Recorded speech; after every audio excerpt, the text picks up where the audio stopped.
સુરતની અંદર 5 ઇંચ વરસાદની અંદર ખાડી ઉભરાઈ ગઈ છે અને નવસારીમાં કાવેરી નદીમાં પૂર આવી ગયા છે. મેઘરાજાએ ફરી એક વખત દક્ષિણ ગુજરાતને ગમરોડી નાખ્યું છે અને ખાસ કરીને વલસાડ છે એ જળબંબાકાર થઈ ગયું છે. સુરતની અંદર 5 ઇંચ વરસાદની અંદર ખાડી ઉભરાઈ ગઈ છે અને નવસારીમાં કાવેરી નદીમાં પૂર આવી ગયા છે. હું તમારી સાથે એ વાત કરીશ કે હજુ કેટલા દિવસ દક્ષિણ ગુજરાતમાં વરસાદની આગાહી છે, તો આના વિશે તમારી સાથે વાત કરીશ. મારું નામ રાજેશ શાહ છે અને તમે જોઈ રહ્યા છો ગુજરાતના સૌથી મોટા ડિજિટલ પ્લેટફોર્મ ખબરછે.com. દક્ષિણ ગુજરાતમાં છેલ્લા 2 દિવસથી ધમાકેદાર વરસાદ પડી રહ્યો છે અને સુરતની અંદર 5 ઇંચ વરસાદમાં ખાડીના પાણી એટલા બધા ઉભરાઈ ગયા કે ઘણા બધા લોકોના ઘરમાં 5 ફૂટ જેટલા પાણી ભરાઈ ગયા છે. વલસાડ આખું જળબંબાકાર થઈ ગયું છે. નવસારીમાં કાવેરી નદીમાં પૂર આવી ગયા છે. 24 કલાકમાં વરસાદની વાત કરીએ તો કપરાડાની અંદર 16 ઇંચ વરસાદ પડી ગયો છે. વલસાડના નાના પોઢાની અંદર 11 ઇંચ વરસાદ પડી ગયો. ચીખલીમાં 10 ઇંચ વરસાદ, વાંસદામાં 10 ઇંચ વરસાદ પડી ગયો, પારડીમાં 5 ઇંચ વરસાદ પડી ગયો. વલસાડના નાના પોઢાની અંદર એક બસ ફસાઈ ગઈ હતી, એમાં 16 લોકોનું રેસ્ક્યુ કરવામાં આવ્યું. બિલ્લીમોરા માં એસડીઆરએફ એલર્ટ કરી દેવામાં આવી છે. સુરતમાં પણ એનડીઆરએફની ટીમને એલર્ટ મોડ પર મૂકી દેવામાં આવી છે. સુરતમાં દુકાનો, ઘરોમાં અનેક જગ્યાએ પાણી ભરાયા છે. વલસાડના સરોદા હાઈવે પર પાણી ભરાઈ ગયા છે.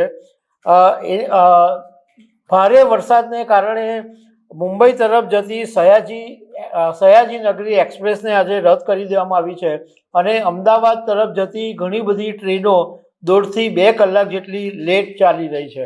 હજુ કેટલા દિવસ દક્ષિણ ગુજરાતમાં વરસાદ પડવાનો છે? હવામાન વિભાગે શું કીધું છે?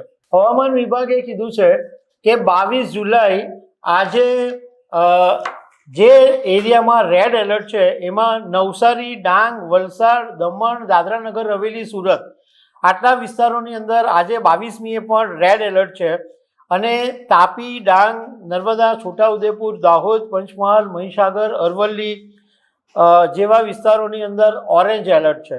યલો એલર્ટમાં સાબરકાંઠા, ગાંધીનગર, અમદાવાદ, ખેડા, આણંદ, વડોદરા, ભાવનગર, બોટાદ, અમરેલી, ગીર સોમનાથ આમાં યલો એલર્ટ છે.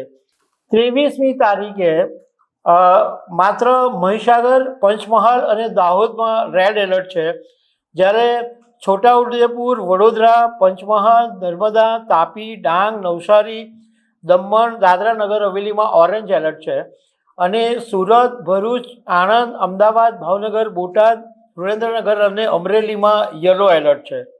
24મી તારીખે મહીસાગર અને દાહોદ 2 જ વિસ્તારની અંદર રેડ એલર્ટ છે, જ્યારે સાબરકાંઠા, અરવલ્લી, ગાંધીનગર, મહેસાણા, ખેડા, પંચમહાલ, છોટાઉદેપુરમાં ઓરેન્જ એલર્ટ છે અને યલો એલર્ટ વાવ-થરાદ, બનાસકાંઠા, અમદાવાદ, આણંદ, વડોદરા, ભરૂચ, નર્મદા, સુરત, તાપી, નવસારી, વલસાડ અને દમણ.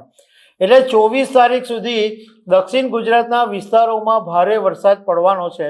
25મી પછી થોડીક રાહત રહેશે એવું હવામાન વિભાગે કીધું છે. તો દર્શક મિત્રો, આવા અનેક અપડેટની સાથે મળતા રહેશું. આભાર.